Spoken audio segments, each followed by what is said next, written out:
বাংলাদেশের সর্বশেষ গুরুত্বপূর্ণ আপডেট সংবাদে আপনাকে স্বাগত। শুরুতেই সংবাদ শিরোনাম, পরে বিস্তারিত। শুরুতেই জানিয়ে দিব, নেত্রকোনায় পৌর কাউন্সিলর গ্রেপ্তার।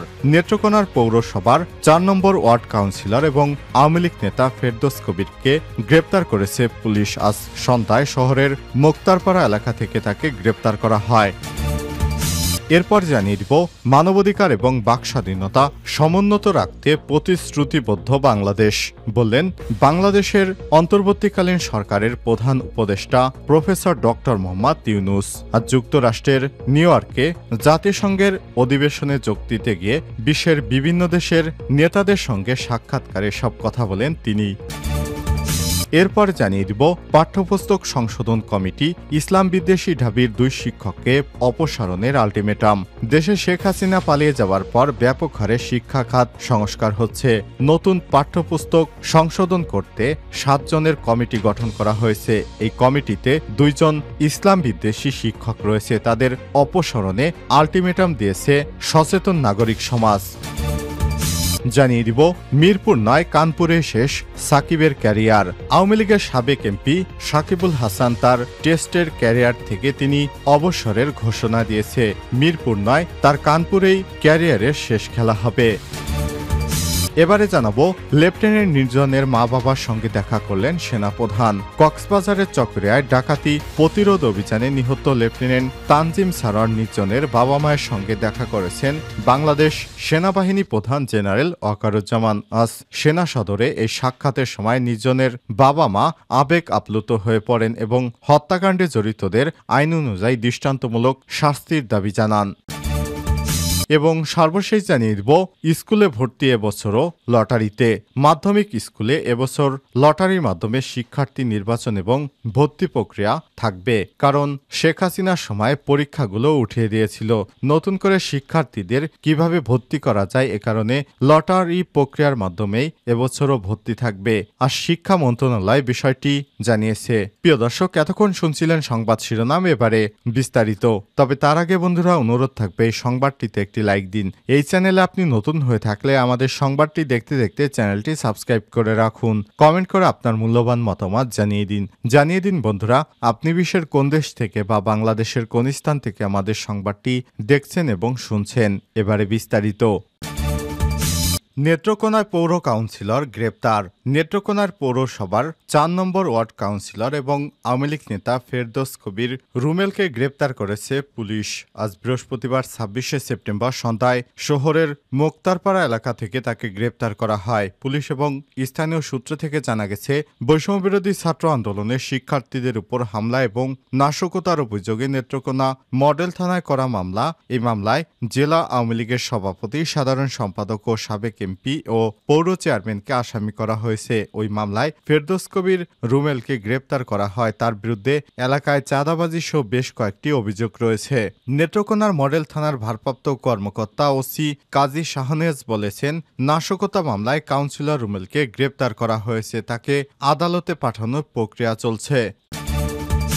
মানবাধিকার এবং বাকস্বাধীনতা সমুন্নত রাখতে প্রতিশ্রুতিবদ্ধ বাংলাদেশ, বললেন প্রধান উপদেষ্টা। প্রধান উপদেষ্টা অধ্যাপক ডক্টর মোহাম্মদ ইউনূস বলেছেন, তার সরকার দেশের মানবাধিকার বাকস্বাধীনতা সমুন্নত রাখতে প্রতিশ্রুতিবদ্ধ। নিউ ইয়র্কের স্থানীয় সময় বুধবার একটি হোটেলে শীর্ষস্থানীয় মানবাধিকার সংগঠনগুলোর সঙ্গে বেশ কয়েকজন ঊর্ধ্বতন কর্মকর্তা তার সাথে দেখা করতে এলে তিনি এসব মন্তব্য করেছেন। বৈঠকে জুলাই এবং আগস্টের গণ-অভ্যুত্থান এবং শেখ হাসিনা দীর্ঘ 15 বছরের স্বৈরাচার শাসনের সময় সংগঠিত নৃশংস মানবাধিকার লঙ্ঘন, বিচার বহির্ভূত হত্যাকাণ্ড, জবাবদিহিতা নিয়ে আলোচনা করা হয়েছে। মানবাধিকার কর্মকর্তা স্বৈরাচার শাসকের সময় সম্পাদিত প্রায় 3000 বিচার বহির্ভূত হত্যাকাণ্ডের অধিকতর তদন্তের প্রয়োজনীয়তার উপর জোর দেন। তারা নিরাপত্তা খাতে সংস্কার, সাইবার নিরাপত্তা আইন প্রত্যাহার, নির্বিঘ্নে ন্যায় বিচার প্রাপ্তি এবং শেখ হাসিনার স্বৈরা শাসন আমলে বলপূর্বক গুমের শিকার ব্যক্তিদের আটক কেন্দ্রের কার্যক্রমের জবাবদিহিতা নিশ্চিত করার আহ্বান জানিয়েছেন। রবার্ট এফ কেনেডি মানবাধিকারের সভাপতি কেরি কেনেডি, 9 জন মানবাধিকার কর্মকর্তা প্রতিনিধি দলের নেতৃত্ববৃন্দ, অ্যামনেস্টি ইন্টারন্যাশনালের মহাসচিব এই বৈঠকে যোগদান করেন। অ্যামনেস্টি ইন্টারন্যাশনালের মহাসচিব ক্যালামবার্ট বলেছেন, অন্তর্বর্তীকালীন সরকারের উচিত একটি শক্তিশালী বার্তা পাঠানো যে একটি নতুন বাংলাদেশ। প্রফেসর ইউনুস কিভাবে পূর্বের স্বৈরাচারী শাসন আমলে নাগরিকদের স্বাধীনতা এবং মানবাধিকার হরণ করা হয়েছিল এবং তার সরকার দেশে মানবাধিকার প্রতিষ্ঠায় পর্যন্ত কি করছে তা সংক্ষিপ্তভাবে বর্ণনা করা। এ সময় তিনি সংক্ষিপ্তভাবে সব কর্মসূচির বিষয়ে বিশ্ববাসীকে জানান। তিনি বলেন, বাংলাদেশের গুরুত্বপূর্ণ সংস্কার ও প্রাতিষ্ঠানিক পরিবর্তনের জন্য তার সরকার পুলিশ সংস্কার সংক্রান্ত একটি কমিশনের বেশ কয়েকটি কমিশন গঠন করেছে। অন্তর্বর্তীকালীন সরকার তার কর্মকাণ্ডে যে কোনো সমালোচনাকে স্বাগত জানাবে উল্লেখ করে প্রধান উপদেষ্টা অন্তর্বর্তীকালীন প্রশাসন বাক স্বাধীনতা বজায় রাখার অঙ্গীকার করেন। ডক্টর ইউনুস আরও বলেন, এই সরকার যে কোনো সমালোচনায় বিচলিত নয়। আসলে আমরা সমালোচনাকে আমন্ত্রণ জানাচ্ছি। সরকার দেশে কারো কণ্ঠরোধ করবে না। হংকং ভিত্তিক সাবেক মানবাধিকার কর্মী মোহাম্মদ আশরাফুল জামান, হিউম্যান রাইটস ওয়াচের সিনিয়র গবেষক জুলিয়া ব্রেকনারও বৈঠকে বক্তৃতা করেন। পাঠ্যপুস্তক সংশোধন কমিটি ইসলাম বিদ্বেষী ঢাবির 2 শিক্ষককে অপসারণের আলটিমেটাম। পাঠ্যপুস্তক সংশোধন কমিটি থেকে ইসলাম বিদ্বেষী 2 সদস্য অপসারণ এবং ইসলামিক স্কলার অন্তর্ভুক্তির দাবিতে জাতীয় প্রেস ক্লাবের সামনে মানববন্ধন অনুষ্ঠিত হয়েছে। বৃহস্পতিবার দুপুরে সচেতন নাগরিক সমাজ আয়োজিত এই কর্মসূচি পালিত হয়। মানববন্ধনে আমাদের সন্তানদের গিনিপিগ বানানো চলবে না, যৌন শিক্ষা পরিবার দেবে, স্কুল না। পাঠ্যপুস্তক সমন্বয়ক কমিটি ইসলাম বিদ্বেষী কেন? পাঠ্যপুস্তকে পশ্চিমা বিকৃত মতবাদ ঢোকানো যাবে না। এনজিওর কবল থেকে বাঁচতে হলে প্রজন্মকে সমকামিতার আমদানি অধিকার নয়, বিকৃতি এবং পাঠ্যপুস্তকের সংস্কার আলেম ছাড়া আশঙ্কার ইসলাম বিদ্বেষী কুলাঙ্গার কমিটি থেকে বহিষ্কার ইত্যাদি প্লেকার্ড হাতে নিয়ে অংশ নিতে দেখা গেছে সচেতন নাগরিকদের। ডক্টর মেহেদী হাসানের সঞ্চালনায় বক্তারা বলেন, প্রায় শতাধিক আলেম হাফেজের শাহাদাত বরণ এবং সহস্রাধিক ছাত্র জনতার জীবনদান এবং প্রায় 30,000 আহত মানুষের রক্তের উপর দিয়ে এই সরকার গঠিত হয়েছে। অথচ এর ফসল হিসেবে অন্তর্বর্তীকালীন সরকারে এসে তারা পশ্চিমাদের চাপানো ইসলাম বিদ্বেষী এবং ঈমান হরণকারী বিষয় আমাদের আগামীর প্রজন্মের পাঠ্যপুস্তকে অনুপ্রবেশ ঘটানোর দুঃসাহস করছে, যা বিগত রাজনৈতিক সরকারগুলো করেনি। সম্প্রতি জাতীয় শিক্ষাক্রম ও পাঠ্যপুস্তক বোর্ড এনসিটিবি প্রণীত এবং মুদ্রিত সব পাঠ্যপুস্তক সংশোধন পরিমার্জন 10 সদস্যের সমন্বয়ক কমিটি গঠন করেছে, যা প্রতিটি অভিভাবক এবং সচেতন নাগরিকের প্রাণের দাবি ছিল। কিন্তু কাদের ইশারায়, কাদের খুশি করার জন্য তাদের মধ্যে ঢাবির পদার্থবিজ্ঞান বিভাগের অধ্যাপক কামরুল হাসান মামুন ও ঢাবির সমাজবিজ্ঞান বিভাগের সহযোগী অধ্যাপক সামিনা লুৎফা নিত্রাকে রাখা হয়েছে তা বিস্ময়ের জন্ম দিয়েছে। তারা আরও বলেন, অধ্যাপক মামুন বিগত দিনগুলোতে তার ক্লাসে এবং সামাজিক মাধ্যমে সামাজিক ও ধর্মীয় মূল্যবোধ বিদ্বেষী নানা বক্তব্য দেয় একজন চরম ধর্মবিদ্বেষী লোক। এদিন সামিনা লুৎফা বলেন, বাংলাদেশের প্রচলিত আইন এদেশের সব ধর্মের মানুষের মূল্যবোধ পরিপন্থী, সমকামিতা এবং লিঙ্গ স্বাধীনতার নামে বিকৃত মতবাদের সক্রিয় কর্মী। বক্তারা আলটিমেটাম দিয়ে বলেন, আগামী 7 দিনের মধ্যে পাঠ্যপুস্তক সংশোধন কমিটি থেকে এই 2 জনকে বহিষ্কার এবং দেশপ্রেমীয় বিশেষজ্ঞ আলেম স্কলারদেরকে অন্তর্ভুক্ত না করলে এনসিটিবি ঘেরাও সহ কঠোর কর্মসূচি ঘোষণা করা হবে। মিরপুর 9 কানপুরে শেষ সাকিবের ক্যারিয়ার।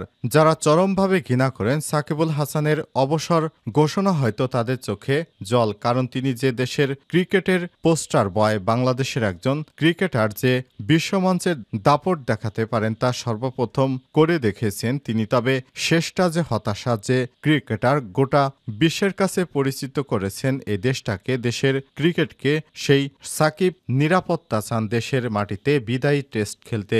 একটা ক্রিকেটারের কাছে এর চেয়ে বড় আক্ষেপ আর কি হতে পারে? কেবল আওয়ামী লীগের রাজনীতির সঙ্গে যুক্ত হয় সাকিবকে পড়তে হয়েছে নিরাপত্তাহীনতায়। হত্যা মামলায় আসামি হওয়ার সংখ্যা জেগেছে। দেশে ফিরলে হতে পারেন গ্রেপ্তার। চট্টগ্রাম টেস্ট ক্যারিয়ার শুরু সাকিবের শেষ করতে চান মিরপুরে। কানপুরে শুক্রবার 27 সেপ্টেম্বর ভারতের বিপক্ষে সিরিজের দ্বিতীয় এবং শেষ টেস্ট খেলবে বাংলাদেশ। এর আগে সংবাদ সম্মেলনে এসে সাকিব বলেন, যেটা মনে হয়েছে সামনে হোম সিরিজ আমার শেষ সিরিজ হবে। এভাবে ফারুক ভাই বিসিবির সভাপতি এবং নির্বাচকদের সঙ্গে কথা হয়েছে। মিরপুর টেস্ট অক্টোবরে দক্ষিণ আফ্রিকার বিপক্ষে হবে আমার শেষ টেস্ট, বিশেষ করে টেস্টে।